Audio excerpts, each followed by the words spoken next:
अच्छा वो एक लड़की आई थी मानने याद है, वो कह रही लड़के चक्कर में लड़के नहीं करते, मुझे क्लास तो ऑनलाइन मजाक कर रहा हूँ, वो ऑनलाइन ज्वाइन कर रही है, ऑनलाइन बैच भी है हमारा, ठीक है, उसमें ज्वाइन कर रही है। चलिए आइए, मैं इसका काम क्या आपको लगाओ कि वो आ रही थी एकदम से गायब हो गई, she joined online. Okay, so center of mass,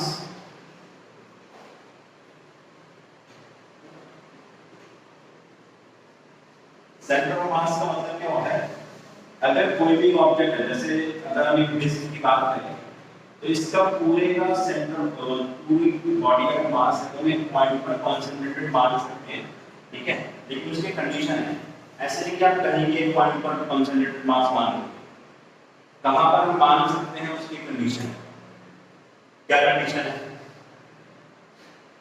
पूरी बॉडी का मास अगर हम एक पॉइंट पर मानते हैं जिसको हम सेंटर ऑफ मास बोलते हैं, ठीक है, तो कंडीशन ये है कि इस पूरी बॉडी पर लगने वाली फोर्स अगर हम सेंटर ऑफ मास पे लगा दें तो इस बॉडी का मोशन चेंज नहीं होना चाहिए, इस condition.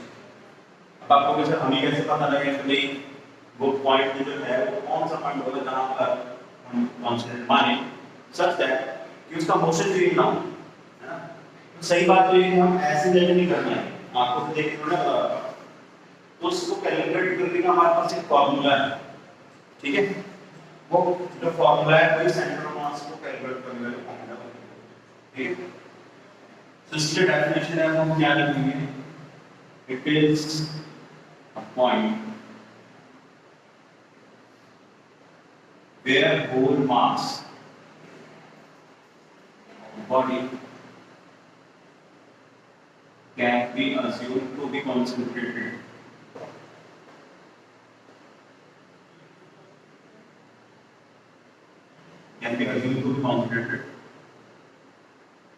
such that forces applied on that point should not alter its motion.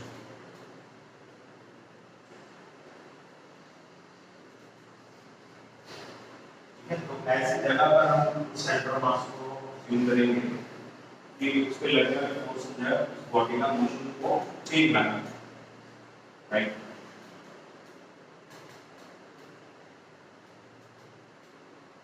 Centre of mass का जो शॉर्ट फॉर्म है वो C dot O dot M लिखेंगे, ठीक है, और एक बात और याद रखिएगा, जरूरी नहीं है कि सेंटर ऑफ मास किसी बॉडी के ऊपर भी लगे, ऐसा भी हो सकता है कि सेंटर ऑफ मास ऐसी जगह पर लाई करे जहां पर बॉडी का मास ही नहीं है ना, फॉर एग्जांपल एक रिंग होती है, अगर एक रिंग है हमारे पास, रिंग का जो मास है वो उसकी बाउंड्री भी होता है ना, इधर सर्कमफ्रेंस पे ही होता है रिंग का मास, है ना, सेंटर पे तो होता नहीं है, लेकिन इसका जो सेंटर ऑफ मास है वो सेंटर पे ही होगा, एट सेंटर, जबकि वहां पर मास भी नहीं बॉडी का, लेकिन पूरी बॉडी का मास वहां पर कॉन्सेंट्रेटेड मास, ठीक है, और जरूरी है कि भाई मतलब ऐसे इसलिए स्पेशल केस है, there are lot of case, for example boomerang देखा सबने, इस टाइप का होता है, इसका भी सेंटर ऑफ मास जो है ठीक है थोड़ा ऐसे रहेगा, बॉडी से थोड़ा सा बाहर, यहाँ पर बूमरैंग का मास भी नहीं है, लेकिन इसका सेंटर ऑफ मास यहाँ पर,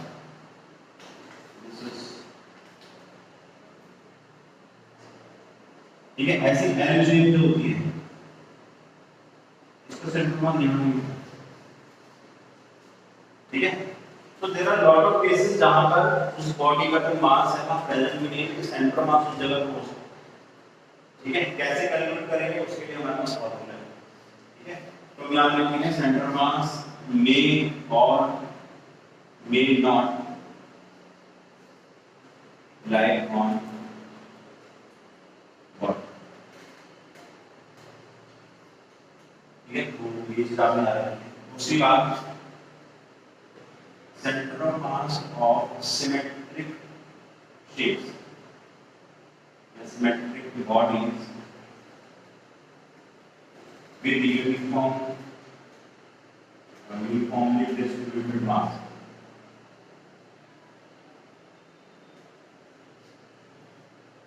Is always at its geometrical center. यहाँ पर क्या बोल रहा है कि ये जो हमने सर्कल बनाया या ये रिंग है या डिस्क है, ठीक है, अगर इसमें यूनिफॉर्मली डिस्ट्रीब्यूटेड मास है, यूनिफॉर्मली डिस्ट्रीब्यूटेड मास का क्या मतलब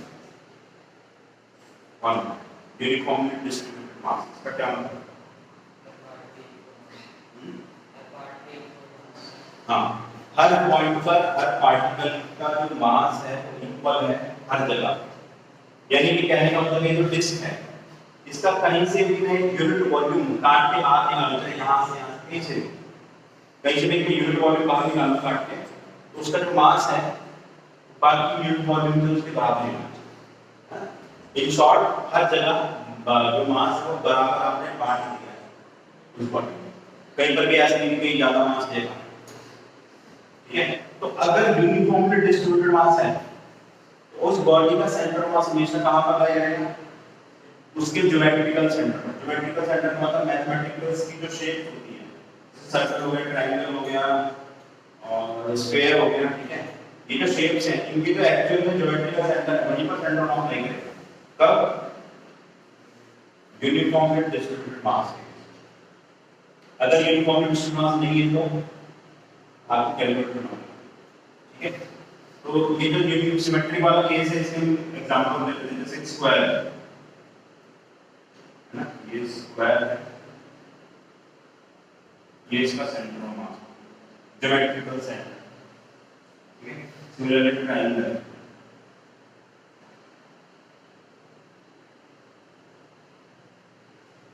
ज्योमेट्रिकल सेंटर,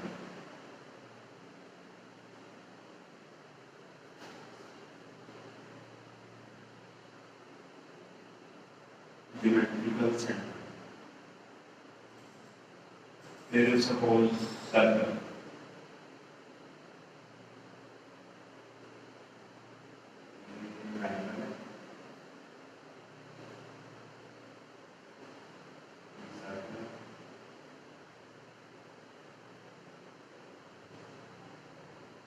ठीक है, ऐसे स्क्वायर का देख सकते हो, तो या इसको note down.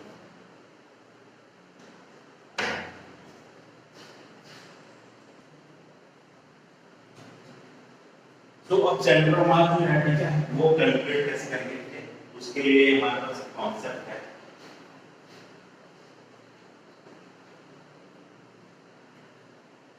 Moment of weight mass particle with respect to centre of mass is always same. ये जो कॉन्सेप्ट है, this is not in CBSE. तो सीबीएसई में से मन करके आना, इससे हम जो सेंटर ऑफ मास का फॉर्मूला डिराइव करें, ठीक है। बट ये डेरिवेशन नहीं है सीबीएसई, बट आपकी अंडरस्टैंडिंग के लिए मैं बता, ठीक है। फॉर एग्जांपल हमारे पास है ये दो ऐसे तीन मास हैं, M1 R M1 M2 M3, इसका ये डिस्प्लेसमेंट वेक्टर R1, इसका डिस्प्लेसमेंट वेक्टर R2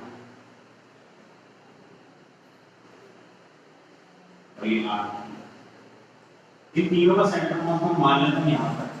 मुझे पता नहीं कहाँ पर मैंने मान लिया है, ये जो position of centre of mass है उसको मैं R से लिखूंगा। R का मतलब क्या होता है? पोजीशन वेक्टर को रिप्रेजेंट करता है R से। पोजीशन वेक्टर का मतलब क्या है? अगर इसके कोऑर्डिनेट्स मान लो x1 y1 z1 है, इसके कोऑर्डिनेट्स x2 y2 z2 है, इसके कोऑर्डिनेट्स x3 y3 z3 है। R का वेक्टर हो जाएगा आपका x1 i cap, y1 j cap, z1 k cap. R का वेक्टर हो जाएगा x2 i cap, y2 j cap, z2 k। R3 vector is x3 I है, y3 j है, z3 and RC1 वेक्टर यानी कि position vector of centre of mass, position vector of centre of मास हो जाएगा x1 I है, y1 j है, z1 j है। x1 का मतलब क्या होगा? x coordinate of centre of मास, क्योंकि सेंटर ऑफ मास जो है पॉइंट होगा, उस पॉइंट के कोऑर्डिनेट्स होंगे। x का सेंटर ऑफ मास का x कोऑर्डिनेट है, y क्या हो जाएगा सेंटर ऑफ मास का y कोऑर्डिनेट, z क्या हो जाएगा सेंटर ऑफ मास का z कोऑर्डिनेट। ठीक है, तो ये जो स्टेटमेंट है इससे क्या मतलब है? Movement of a weight mass of a particle with respect to centre of mass का ऑब्जेक्ट। इसका मतलब ये है कि ये जितने भी मास हमने बनाए हैं, तीन पार्टिकल्स बनाए हैं, ठीक है, इसका या तो वेट या फिर मास, उसका अगर मूवमेंट लें, मूवमेंट का फिजिक्स में मतलब क्या होता है? मूवमेंट मींस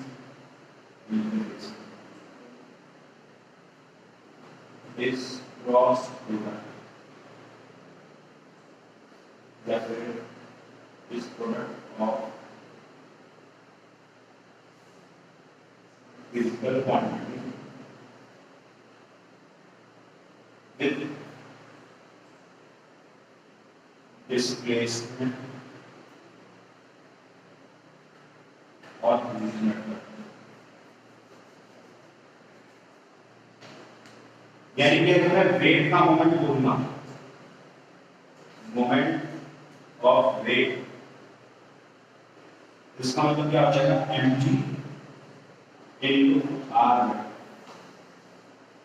मोमेंट का मतलब क्या होता है फिजिक्स में कि जिस भी फिजिकल क्वांटिटी आप बात कर रहे हो, ठीक है, उसका प्रोडक्ट ले लो आप पोजीशन वेक्टर के साथ या डिस्प्लेसमेंट के साथ। ठीक है, अभी अगर देखिए यूनिट बात, यहां पर इसने बोला है मोमेंट ऑफ अ वेट और mass of a particle with respect to centre of mass. Centre of mass का मतलब with respect to centre of mass का मतलब है कि आपको ये वाला वेक्टर चाहिए होगा, इसको हम बोल देंगे r1 c1, इसको हम बोल देंगे r2 c1, इसको बोल देंगे r3 c1। यानी कि r1 c1 का मतलब क्या है कि फर्स्ट पार्टिकल का position vector with respect to centre of mass, second particle का position vector with respect to centre of mass ये, थर्ड पार्टिकल का position vector with respect to centre of mass ये। कैलकुलेशंस कैसे होंगी? r1 c1 ये हो जाएगा r1 vector minus r1 vector. ठीक है, सारे नहीं लिखूंगा, चलो लिख देते हैं। और r3 c1 क्या हो जाएगा? r3 minus r। ठीक है, तो अब ये जो स्टेटमेंट है, उस स्टेटमेंट के अकॉर्डिंग हम क्या लिख सकते हैं? हम मास मूवमेंट ले रहे हैं, हालांकि मास और वेट दोनों का लिख सकते हैं, ठीक है, मास का ले रहे हैं। मास मूवमेंट का मतलब है मास लिख दिया और उसको पोजीशन वेक्टर से मल्टीप्लाई करना है। लेकिन ये पोजीशन वेक्टर किसके रिस्पेक्ट में है? इसमें बोला है with respect to centre mass, तो यानी कि ये वाला लिखना पड़ेगा, ये हो जाएगा r1 c1। ठीक है, और इसका जो सम है ना,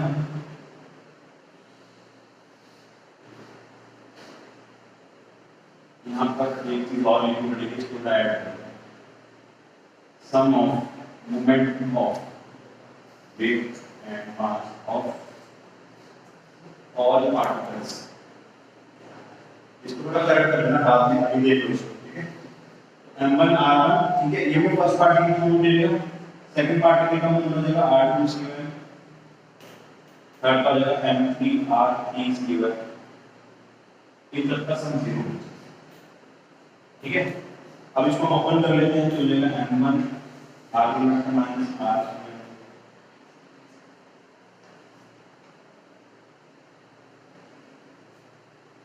m3 r3 minus r2 equal to 0। ठीक है,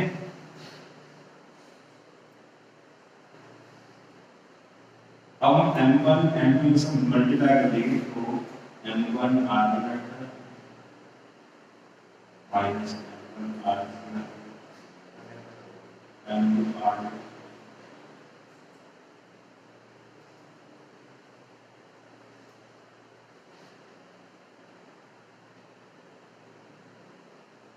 अभी माइनस एलिमेंट सारे राइट साइड ले जाएंगे m1 r2 m2 r2 m3 r3 negative वाली साइड राइट साइड सामने ले जाऊंगा तो पॉजिटिव में करना बताएंगे और r से भी सब में से कॉमन ले लेंगे तो बचेगा m1 m2 m2 और ये पूरा ब्रैकेट नीचे आएगा हमारे पास finally position vector of centre of mass का फॉर्मूला है this is our final answer m1 r1 m2 r2 m3 r3 upon m1 plus ये हमारे पास फॉर्मूला आ गया कि अगर हमारे पास तीन पार्टिकल्स हैं उन तीनों पार्टिकल्स का अगर हमें सेंटर मास कहीं पर मानना है तो वो कहां पर होगा वो हम यहां से निकाल सकते हैं ठीक है तो इसको नोट डाउन कर लीजिए और ये इसमें करेक्शन कर लेना चलिए नोट डाउन कर लीजिए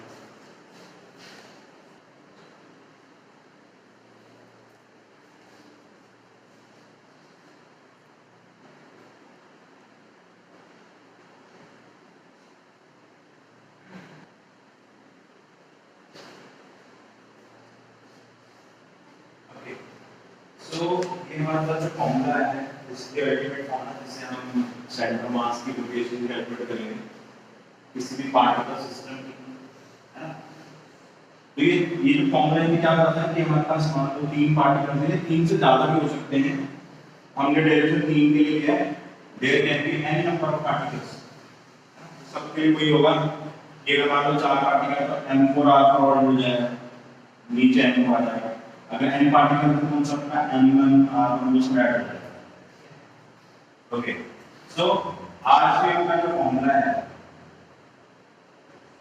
m1 r1 plus m2 r2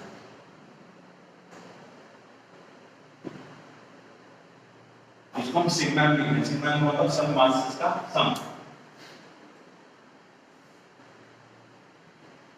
तो हम वेलोसिटी ऑफ सेंटर ऑफ मास की बात करेंगे अगर मैं इस इक्वेशन को डिफरेंशिएट कर दूं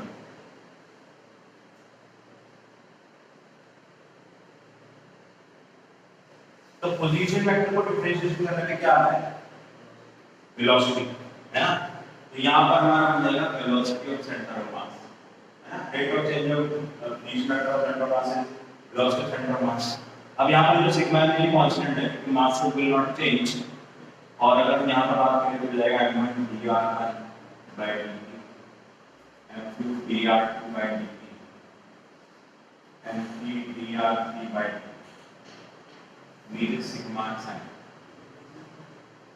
ये वाला एक्सप्रेशन क्या बनेगा v1 ये बनेगा v2 और ये बनेगा v3 m1 v1 m2 v2 m3 v3 upon sigma this is velocity of center of mass center of mass की velocity निकालना फॉर्मूला में होगा ठीक है now if we will differentiate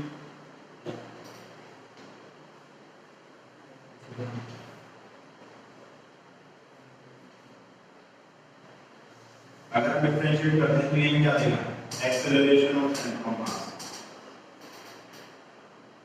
ठीक है एक्सेलरेशन ऑफ सेंटर ऑफ मास कितना है m1 d1 by dt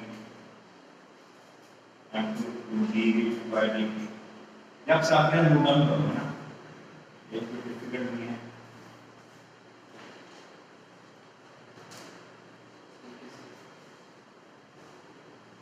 तो rate of change of velocity will become acceleration और ये फर्स्ट पार्टिकल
ठीक है।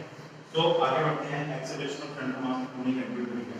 अब देखिए यहाँ पर हम इसको वेक्टर फॉर्म में लेते हैं, लेकिन अगर हम एक पर्टिकुलर डायरेक्शन में बात करें, जैसे x coordinate of centre of मास, अगर इसको कैलकुलेट करना है, ठीक है, वो क्या हो जाएगा m1 x1 plus m2 x2 m3 x3 on sigma है। Similarly, y coordinate of center of mass ये हो जाएगा m1 by m2 by 2 m3 by 3 sigma है। यहाँ पर x1 x2 x3 इसका क्या मतलब है, क्या चीज है? हाँ, जैसे हमने तीन पार्टिकल कंसीडर किए हैं, हालांकि ये सारे फॉर्मूलाज n पार्टिकल्स के लिए वैलिड है, with n real number particles. तो फर्स्ट पार्टिकल का x कोऑर्डिनेट, ये सेकंड पार्टिकल का x कोऑर्डिनेट, ये थर्ड पार्टिकल का x coordinate. So this first particle का coordinate, second and third. Similarly, z coordinate of centre of मास क्या हो जाएगा y, हाँ z, ठीक है, m1 z1 m2 z2 m3 z3 upon sigma है, ठीक है। Similarly, velocity of center of mass in x direction, अगर सेंटर ऑफ मास की वेलोसिटी सिर्फ एक डायरेक्शन में चाहिए, x डायरेक्शन में, क्या हो जाएंगे, साथ साथ लिखते रहिए आप, m1 v1x m2 v2x m3 v3x sigma velocity of center of mass in y coordinate।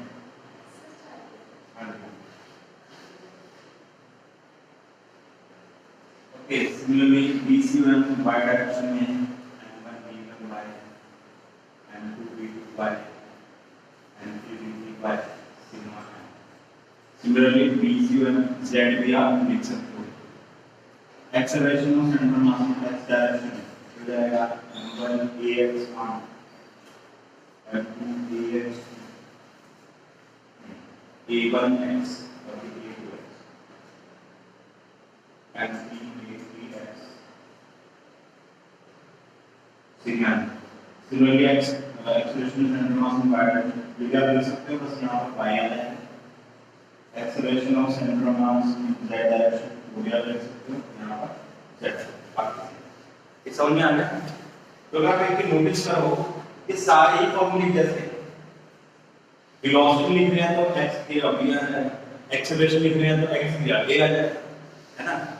x direction के लिए ये लिख रहे हैं तो उसके x कंपोनेंट है, तो उसके y डायरेक्शन के लिए लिख रहे हैं तो उसके y कंपोनेंट है। तो इट इज सो सिंपल, है ना। तो हम एक सिंपल सा न्यूमेरिकल क्वेश्चन करते हैं ताकि आपको थोड़ा आइडिया लगे क्या होगा यहाँ पर। तो हमारे पास मान लो तीन पार्टिकल्स हैं, 5 kg का है, 3 kg है, 7 kg।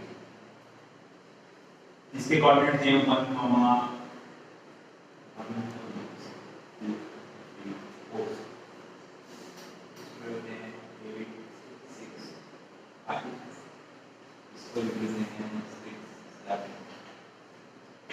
तीनों के कोऑर्डिनेट थे।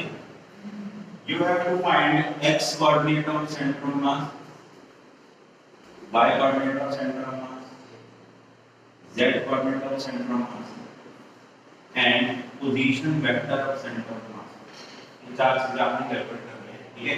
फॉर्मूला आपके सामने है, ठीक है। मैं एक करके निकाल देता हूँ, जैसे x1 आपने लिखना है, आप इसमें से m1 m2 m3 किसी को भी मान सकते हो, योर चॉइस, ठीक है। तो सब इसको मान लेते हैं m1 ये m2 ये m1 7 x coordinate centre mass का जाएगा m1 यानी 5 kg, x1 यानी इसका कोऑर्डिनेट m2 3 kg, x2 का मतलब है इसका x coordinate, m3 x3 7 into 6 upon 5 plus 3 plus 7, ठीक है। कितना हो जाएगा 10 plus 2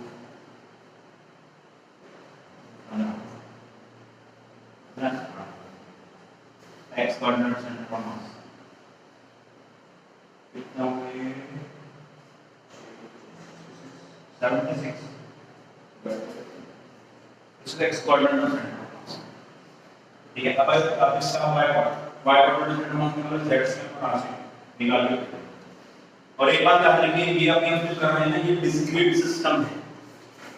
डिस्क्रीट का मतलब क्या होता है? डिस्क्रीट का मतलब क्या होता है? डिस्क्रीट का मतलब होता है कोई चीज अगर छोटे-छोटे टुकड़ों में या छोटे पार्ट्स में, उसको हम डिस्क्रीट बोलते हैं। इसके बाद हम कंटीन्यूअस बॉडीज का करते हैं। अभी हम डिस्क्रीट की बात, यानी कि छोटे-छोटे पार्टिकल सिस्टम है, उनके सेंटर मास की बात करते हैं।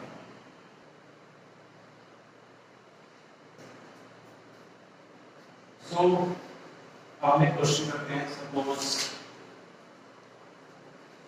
एक बिल्डिंग है 100 मीटर पर, यहाँ से आपने पार्टिकल को ड्रॉप किया, इसका मास जो है वो 5 kg, और इसके जस्ट डाउनवर्ड पॉइंट पर एक आपने पार्टिकल को ऊपर की तरफ फेंक दिया, जो वेलोसिटी 50 मीटर पर सेकेंड, ठीक है। मास इसका है 10 kg। तो you have to calculate initial velocity of center of mass। ये t is equals to 0 पे बात हो रही है, ठीक है। एक initial velocity centre of mass पे एक्सेलरेशन ऑफ सेंटर ऑफ मास,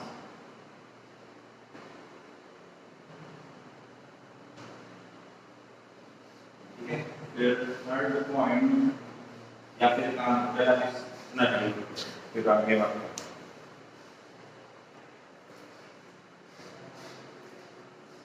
देखिए सबसे पहले initial velocity of centre of मास में है, कि ओवर में कैलकुलेट करना है। तो u का मतलब है इनिशियल वेलोसिटी और c होगा मतलब सेंटर ऑफ मास। हो जाएगा m1 u1 plus m2 u1 m1 plus ये वेलोसिटी है ना, u इज वेलोसिटी, ये वेक्टर क्वांटिटी है। आपको साइन का ध्यान रखना है। Initial velocity of centre of mass है, ठीक है। मास है मैं इसका m1 मान लो, इसका m2 नंबर हो जाएगा 5 kg। इसकी इनिशियल वेलोसिटी है 0, m2 हो जाएगा 10 kg। इसकी इनिशियल वेलोसिटी 50 मीटर पर सेकंड, और मैं ऊपर के डायरेक्शन को पॉजिटिव मान रहा हूं और नीचे के डायरेक्शन को नेगेटिव, ठीक है। तो मैंने इसकी इनिशियल वेलोसिटी ऊपर की तरफ पॉजिटिव मान लिया। m1 प्लस m2 का होता है 5 प्लस 10, कितना होगा ये 500 डिवाइडेड बाय 50, 100 बाय 33.33 मीटर पर सेकंड। ये initial velocity of centre of mass आ, ठीक है, easy. Acceleration of centre of mass m1 a1 m2 a2 m1 plus m2, m1 is 5 kg। Acceleration, ये जो पार्टिकल्स की जो एक्सेलरेशन है वो कौन सी है? एक्सेलरेशन ड्यू टू ग्रेविटी है ना, जी करना है। इधर देख लो, इस पे एक्सेलरेशन ड्यू टू ग्रेविटी लग रहा है, ठीक है। तो और वो किस डायरेक्शन में होगा? नीचे की तरफ लगा होगा, और नीचे की तरफ में नेगेटिव मान रहा है। एक्सेलरेशन की वैल्यू -g। m2 हो गया आपका 10 kg। इसके ऊपर भी एक्सेलरेशन ड्यू टू ग्रेविटी लग रही है, और वो भी डाउनवर्ड डायरेक्शन लग रही है, ठीक है। यानी कि ये इधर ऐसे बनाते हैं माइनस, इसकी भी एक्सेलरेशन माइनस, तो दोनों की मैंने माइनस की थी। नीचे 5 प्लस 10 कितना हो गया? -15 जी, 5 और 10 15 -15 जी अपॉन 15, ठीक है। तो कितना आ रहा है? माइनस या यहाँ से क्या समझ में आया? अगर सभी पार्टिकल की एक्सेलरेशन सेम है, सेंटर मास की भी वही है। इस तरीके से अगर सभी पार्टिकल की वेलोसिटी सेम है, तो सेंटर मास की वेलोसिटी वही है। अगर सभी पार्टिकल का एक्सपोनेंट सेम है, ऐसा हो सकता है। सभी पार्टिकल का एक्सपोनेंट सेम है, वेलोसिटी सबकी सेम हो सकती है, एक्सेलरेशन सबकी सेम हो सकती है, उस केस में सेंटर मास वही है। थर्ड वाला पॉइंट कैलकुलेट करते हैं, ठीक है। इनिशियल हाइट का मतलब है हाइट ऑफ सेंटर ऑफ मास निकालना है। तो m1 h1 m2 h2 upon m1 plus m2, एक ही फॉर्मूला को सब जगह लगाएं। m1 हो गया आपका 5 kg, उसकी हाइट हो जाएगी 100 मीटर, m2 हो गया आपका 10 kg, उसकी हाइट हो जाएगी 0, जो जमीन पे पड़ा हुआ है, और नीचे 15 आ जाएगा, कितना आ जाएगा 500/15, 100/3 सेम है, वेलोसिटी दी हमारी सेम आ रहा है, ठीक है। तो इनिशियल वेलोसिटी वैल्यू और हाइट की वैल्यू सेम आ रही है, तो डाटा कुछ इस तरीके से सेट हो गया कि वो सेम आ रहा है ना, आ सकता है, कोई बड़ी बात नहीं है। तो इसका मतलब है कि जब ये इमोशन स्टार्ट हुआ तो सेंटर ऑफ मास कहां पर होगा, यहां से 33.33, डिवाइडेड बाय 33.33 आएगा, तो जो सेंटर ऑफ मास है वो यहां पर है। तो इसका मतलब है कि इनिशियली सेंटर मास यहां पर है, जब दो बॉल्स का मोशन हुआ सेंटर मास का भी मोशन होगा। सेंटर मास के मोशन को कैलकुलेट करने के लिए हमारे पास तीन इक्वेशंस हैं, BCM = UCM plus ACM, जो कि फर्स्ट इक्वेशन, सेकंड हो ये,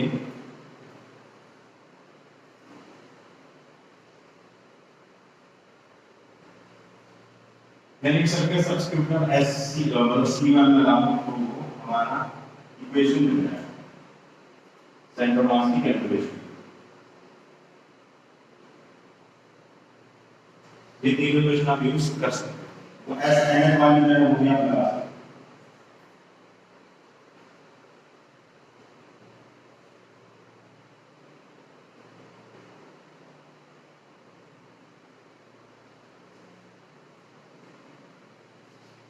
You can use all these four equations for center of mass motion.